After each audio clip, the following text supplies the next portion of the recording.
Ang programang ito ay rated SPG. Striktong patnubay at gabay ng magulang ang kailangan. Maaaring may masiselang tema, lengguwahe, karahasan, sexual, horror o droga na hindi angkop sa mga bata. Nagpumunta sila ni Tanggol sa tindahan ni Bubbles para kumain at ito ay nakasalubong nila si Chipispina. Dito na nga sinabi ni Chipispina sa kanila kung saan sila pupunta. Agad-agad naman itong sinabi ni Chipispina kung lahat ng kakainan nila ni Tanggol ay sagot niya. Dito na nga umorder itong kaibigan ni Tanggol at sila ni Tanggol at kung saan sinabi dito ni Bubbles na napakaswerte talaga ni Tanggol kay Chipispina.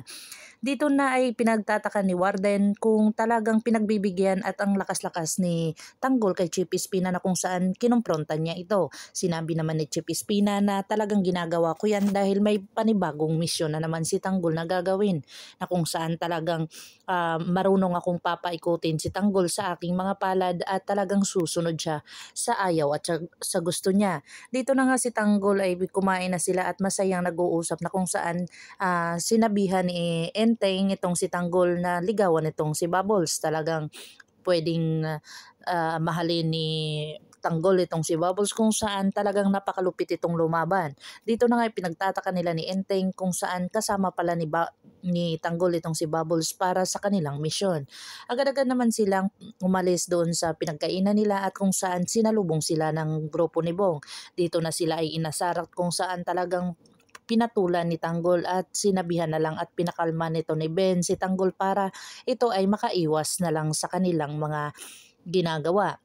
Kung saan gusto lang talaga ng mga kaibigan ni Bong na asarin sila para sila ang magsimula ng away para hindi na sila mapapagalitan ni Chipispina. Dito na nga ay nag-isip-isip itong si Tanggol na kung saan talagang hirap ng kanyang pinagdadaanan dahil pumasok siya sa selda ay gusto niya ng magbago pero hindi ito pwedeng magbago nang dahil sa may pinagawa naman sa kanya or may ginawa naman siyang kasalanan. Dito na nga nakonsensya itong si Tanggol sa dahil pinatay niya ang isang taong wala namang kasalanan.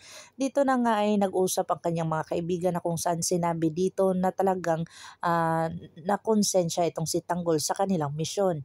Dito na nga ay nagsabi sila na kausapin ni Enteng itong si Tanggol upang ito ay mahimas-masa na kung saan talagang kapiestahan na ng Quiapo kinabukasan ay ang kanilang panata ay hindi nila magagawa na kung saan talagang napakalungkot ng kanilang panata na kung saan hindi nila magagawa at doon pa sa kanilang sa selda ito gagawin.